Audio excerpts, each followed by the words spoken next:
turagira ngo dusenge. Let us pray.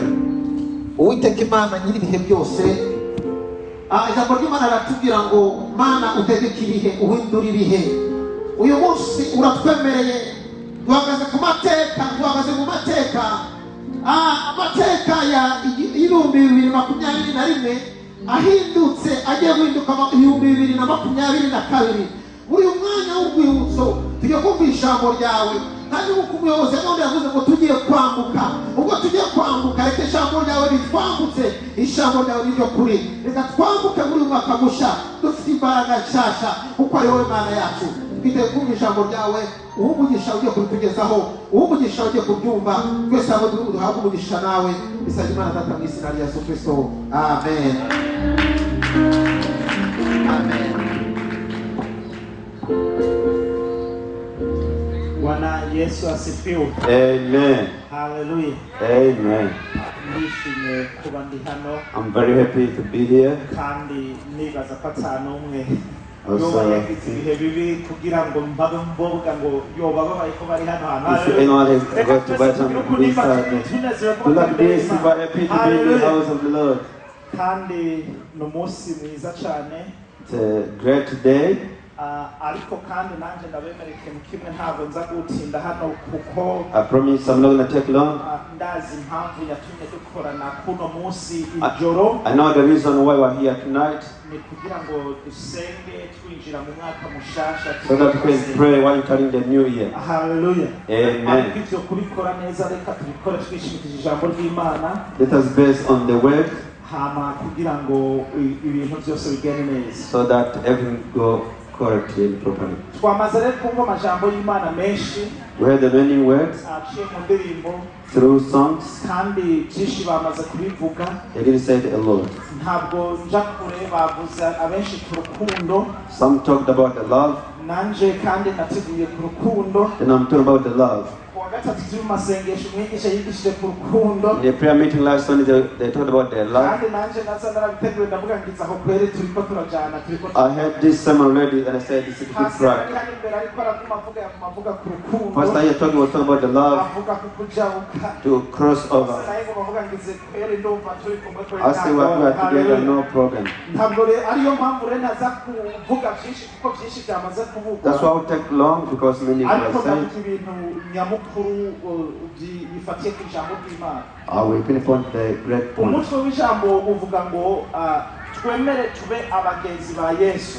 The theme says, accept to be friends of Jesus. Hallelujah. Amen. Twemere tube abagenzi ba Yesu mu mwaka w'2022. Accept to be the friend of Jesus in 2022. Birashobora gushoboka ko twaba twari abagenzi ba Yesu uno mwaka ugiye gushira mu masaha make yasigaye, Maybe we're the friend of Jesus in this year. ariko ugahura bitari bihagije. However, maybe it was not enough. Kuko buriya hari aho umuntu avuga ngo ni umugenzi, ugahura ashobora kukuvugisha rimwe mu mwaka, Someone can say he's a friend and may talk to you once a year. kandi kuri we akabyita ngo ni ko ubugenzi buri. For him, they think it's how friendship kandi is. nawe umaze kubimenyera, hari aho uvuga ati ni umugenzi, kuko nawe arabyemera ko ari umugenzi wawe. If you are used to that, you accept he's a friend. Hari n'ubundi nawe ashobora kubwira ati nzogutelefona iminsi yose, Someone say, I will give you a call every uwo day. akakubwira ko ari umugenzi, kandi nawe ukamwemera ati uwo ni He umugenzi. says a friend, you agree as is a ariko friend. urumva n'ubugenzi butandukanye. This Yesu is a adufashe. different relationship. nuko rero tugiye kuvugana na Yesu uko we wamwakiriye cyangwa uko wagiranye ubugenzi nawe mu mwaka ugiye gushira ntabyo bizi. The way you receive every friendship with Jesus, I don't know. kugira ngo umugire umugenzi mu mwaka tugiye kwinjiramo. I'm trying to make him a friend this year, coming nanjye year. nze ndamugire umugenzi wanje mu mwaka tugiye Also, I'm kwinjiramo. making him my friend this coming year. ariko aho umugenzi anyegereye cyane, A close friend, atari wa mugenzi umwe yo bari ku birometero 10 cyane, not a friend who is living far, like 10 kilometers.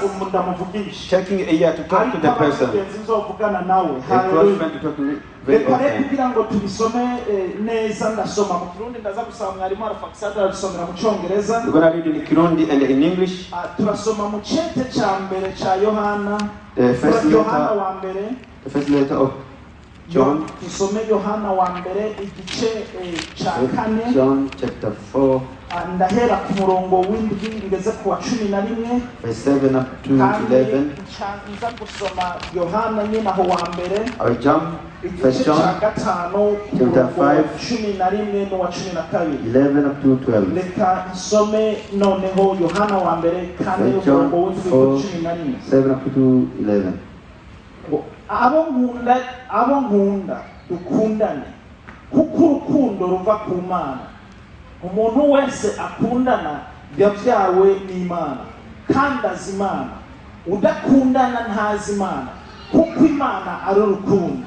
Iki nicyo cyaseruye urukundo rw'Imana muri twebwe, nuko Imana yarungitse umwana wayo w'ikinege mu isi kugira ngo duheshwe ubugingo nawe. Iki nicyo kirimo urukundo, si uko twebwe twakunze Imana, ariko nuko ariyo yadukunze igatuma umwana wayo kuba impongano y'ibyaha byacu. Abo nkunda ku Imana yadukunze icyo natwe dukwiye gukundana. Amena. Reka nsome igice cya 5 hanyine umurongo w'11 n'uw'12 hama mwarimu aravuga cyasoma mu Cyongereza ngo kandi iyo ntahe niyi nuko Imana yaduhaye ubugingo budashira, kandi ubwo bugingo ko buri mu mwana wayo.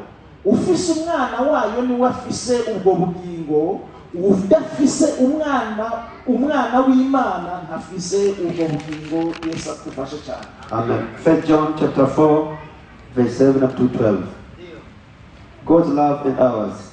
Dear friends, let us love one another, for love comes from God. Everyone who loves has been born of God and knows God. Whoever does not love does not know God, because God is love. This is how God showed his love among us. He sent his one and only Son into the world that we might live through him. This is love, not that we loved God, but that he loved us and sent his Son as an atoning sacrifice for our sins. Dear friends, since God so loved us, we also ought to love one another. No one has ever seen God, but if we love one another, God lives in us, and his love is made complete in us. Chapter 5, verse 11 up to 12. And this is the testimony God has given us, eternal life, and this life is in his Son. He who has the Son has life. He who does not have the Son of God does not have life. Amen. Amen. Jambo ry'Imana riratubwiye neza ngo riratwiringa ngo bene data dukundane. The word of God is urging us, dear friends, let's love one another. Uko ijambo twasomye hano rivuga, the way we read the word here, uri kuravyitegereza urabona neza yuko ngo Imana yo ubwayo yadukunze mbere. God himself loved us first. Noneho icyo twebwe dukwiye gukora we nanje, something we need to do, you and I, ni twebwe dushaka gukunda Imana. We need to love God. Hallelujah. Amen. Kuko yo yadukunze imbere ya byose, imbere na mbere. He loved us before everything. Muri uko rukundo Imana yadukunze, in that same love of God, yatanze umwana wayo w'ikinege Yesu Kristo. He gave his only Son. Apfira ibyaha byacu. He died for our sins.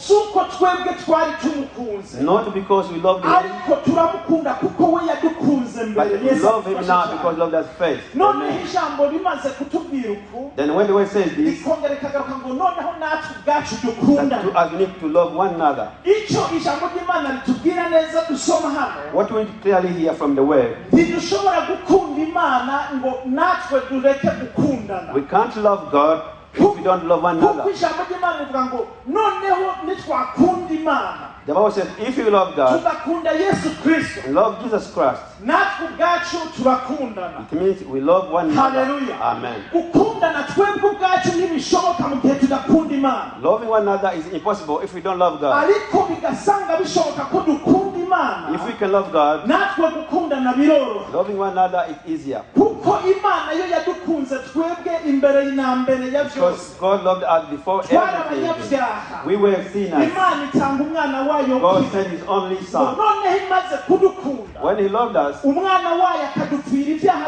and His byacu Son died for ngo our sins, twahawe ubugingo we were given erega life. ntabwo nanjye nawe nta bugingo twari kuba dufite uyu munsi yo hataba You umwana and I w'imana couldn't have the life if we ariko followed kubera Jesus. umwana w'imana yadupfiriye ku musaraba However, because of Jesus on the niyo mpamvu cross, we na jewe dufise ubugingo that's why you and I will have kandi life. n'ibyaha byacu nabyo Also, our sins byarahariwe are kubw'urukundo forgiven rw'imana yesu because atugirire of neza the love of cyane God. Amen. si uko rero twoba twari dukunze imana bihagije ngo kugira ngo Not ibyaha that byacu we love bihane God enough for our forgiveness. niyo imbabazi zitubaye ko si uko tuba tugororotse cyane When we have forgiveness, it's not erega our very twese right. hano nta mugororotse ahari No right person ninde here. yo kwirata ngo ni Who umugororotse can both say, I'm twese right? turashobora gukora amakosa We can do kandi mistakes. turashobora guhura n'ingorane We can meet kandi problems. ibyo bibazo nabyo nibyo byica kandi ijambo ry'imana On ritubwira all the problems may be sin ariko and sin. umuntu wenyine ashoboye gukuraho icyaha Anyone can remove ni sin. yesu kristo haleluya Jesus Christ. kubwo bwa rukundo yadukunze Because of His love. ngo noneho kubera ibyo ashobora kubikora Because He can do that. natwe gukundana biratworohera Loving one another is imana much easier. yadukunze natwe tutari tuyizi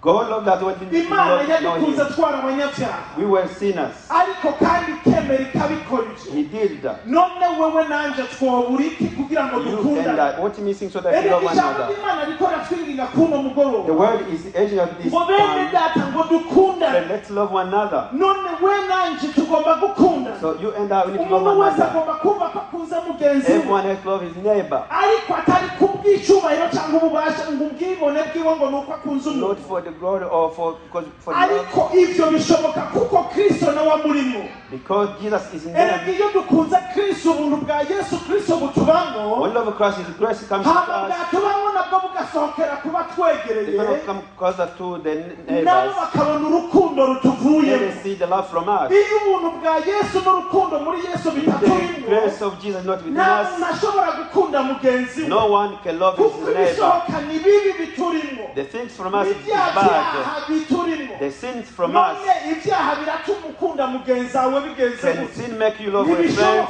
Impossible. ariko yesu kristo akaba akurimo If Jesus Christ is in yesu you, kristo nanjye akaba ndimo or He's in me, gukundana biratworohera loving one another kuko is much noneho easier. ubwo bukristo ubwo bumana The Christianity of nibwo God busohokera muri jewe will come out of me, bugasohokera muri mwarimu out of my hama nanjye nkabona urukundo nawe Then you ukabona can see the urukundo love, you can see the nawe love. ukabona urukundo kuri Also, mugenzi you can wawe see that from your nanjye neighbor. nkabona urukundo I can see the umuntu love wese from- akwegereye akabona urukundo Anyone who close to you, rukuvuyemo you see the love from you.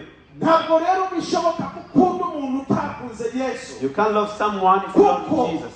yesu kristo w'impamvu binoroshye no kumukunda The reason it's easier to love Jesus, nuko wewe nta na kimwe nta n'ibyo nagusaba ngo umukunde kuko wasanzwe agukunda He muri doesn't beg you to love Him. He loves you already. ushaka wivayange mu byo wigomberamo Anything you do, wikorera ibibi byose Anything you niyo do. mpamvu n'ijambo ry'imana ritubwira ngo yesu akunda kandi n'abanyabyaha that's what the Bible says. ngo ahubwo Jesus is baracyarindiriye ngo not bagire gute He's waiting for bigange them kugira ngo nawe to agire come back gute so that he asaba can- akire umugambi He can w'ijuru. see them in Hallelujah. heaven. ni Amen. ukuvuga ngo ntuse uvuge ngo ni uko ngo umuntu ngo yoba byaramugoye cyangwa ngo uzi umuntu w'umunyabyaha Don't say because no, a ngo sinner, uze uvuge ngo yesu ntamukunda and say just doesn't love ahubwo Him. uriya muntu w'ubwiwe Himself, the niwe person adakunda yesu who doesn't love Jesus. kuko we muri we harimo ibyaha In Him there are too much kuko sin. muri we aho yokwakiriye ngo ahahe ikibazo nka Instead of yesu giving Jesus a yahashize room, ibindi He bibi put something bad. yesu kristo noneho we ariko aracyamukunda However, Jesus still loves ariko the uriya person, muntu muri we nta gukunda but the yesu kristo person kuri we doesn't love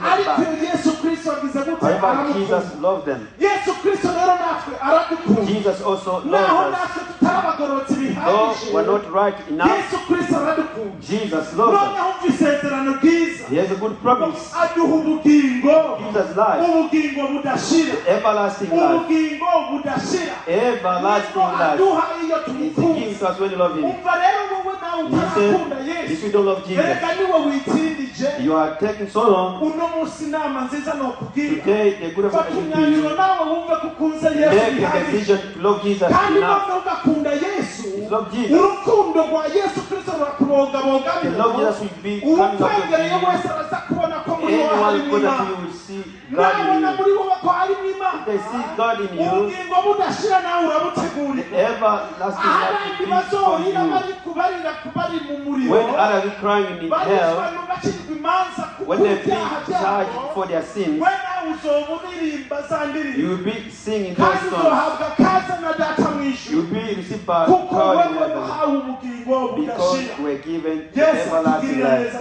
cyane Amen. mu gukunda Imana rero tuhabona ibintu In bibiri love God, we see two harimo things. guharigwa ibyaha There is byacu forgiveness kandi tuharonkera and a ubugingo good life kandi ubugingo and budashira the everlasting life. Yesu atugirire neza cyane Amen. Yesu yaduhaye ubwo bugingo budashira ku Jesus muntu gave w'Imana. us freely the ngo everlasting life. ufise umwana w'Imana Anyone receive the Son of wese God, afise ubwo he bugingo has budashira that everlasting mbega life. uramaze kwakira Yesu If you receive mbega Jesus, byoba bihagije hoho is this enough ni for bya you? bindi byo ku izina gusa Is it just for the mbega name? byoba ari bya bindi uvuga ngo uwo mwaka nguko This byagenze is kose anywhere this ngo year. noba ninjiye mu itorero ngo gatatu I've come to church 3 times, ngo ibyo birahagije and that's enough for me.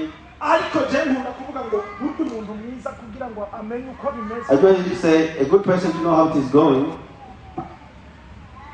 tuvuze ku rukundo About love, use urabe neza twese ndazi hano turakunda cyangwa turakunda check we all love, all we are loved. kandi hano niyo undazi jewe no kubwira umuntu nkunze uko I abigenza can tell you how kandi nanjye no kubwira uwo nkunze uko I can tell you when I love someone how I do it. uko niko ngomba wiyumvire wewe That's how I wisuzumire need you to check. umvira wowe na Yesu Kristo Check ugendere you and Jesus. mbe urabona wa by'ukuri wovuga ngo warakunze Yesu Do you Kristo see nk'uwa that you ugiye really love kwakira? Jesus in this year which is mbe at hand urabyuka now? neza ko byari bihagije Was it enough? urabona yuko icyo nogusaba Something I'm asking you uwo mwaka tugiye kwinjiramo this coming year. enda nyemerera Yesu zumugire umugenzi wawe Allow Jesus to be your reka friend. nanje bize Yesu Kristo ndamugire I need umugenzi to make wawe a Jesus my friend. apana wa wundi wo hagati na hagati Not in between, ariko wa mugenzi mukuru the best kuko friend. nanje yarankunze Because bihagije he really loved me kandi enough. nk'uko twamye twumva amajambo y'Imana As you heard the word of kuba God, tugeze uno munsi gusa come to this day, n'urukundo rw'Imana the love of God, hallelujah. reka dusome mu bitesalonike ba mbere Read the first book of Thessalonians, umurongo igice cya gatanu chapter 5, dusome umurongo w'icumi na gatandatu n'uw'icumi n'umunani 16 up to 18. nk'uko navuze sintajya turaca dusozera I said I'm not going to take long. We'll kuko conclude. ndazi ko hari ibindi bikorwa biri inyuma I know there are many things after this. abitesalonike ba mbere First Thessalonians, igice cya gatanu chapter 5, umurongo wa cumi na gatandatu verse kugeza ku cumi 16 up n'umunani to 18. reka nsome mu kirundi mwarimu acasoma mu cyongereza ngo munezerwe iminsi yose musenge ubudasiba mwame mukenguruka muri byose kuko icyo ari cyo Imana igomba muri Kristo Yesu amen. Be joyful always. Pray continually. Give thanks in all circumstances. For this is God's will for you in Christ Jesus.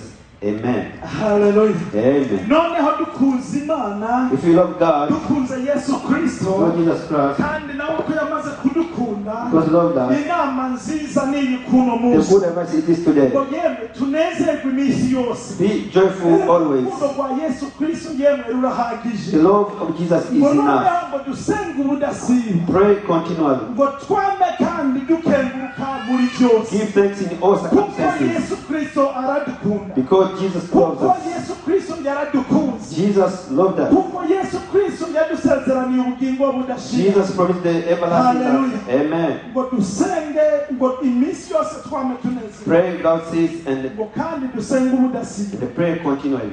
ngo kandi twame dukenguruka muri And byose give thanks in every uzi ko circumstance. Yesu Kristo agukunda kandi nawe If you know that umukunda Jesus loves you and you love Him, ibyo birahagije that is enough. naho ibindi byose byogorana Though something will urashobora go kurara astray, inzara possibly you woshobora kubura icyo wambara or not enough clothes, woshobora kubura amafaranga ahagije don't have enough money, woshobora kubura ibindi byose umubiri wawe or don't have ukeneye anything the ariko body kuba wants. Yesu Kristo agukunda If Jesus loves kandi nawe kuba umukunda you, if you love Him, ibyo birahagije that is enough. ngo none nezerwa iminsi yose So be joyful all the ntureke time. gusenga Don't stop praying. usenge ubudasiba pray continually. kandi wamukenguruka umuri byose And they give erega nuno munsi mu thanks byo in all tuzakora circumstances. turaza gusenga Even today we're going to pray. kandi no mu byo kuzakora turaneze We'll be joyful.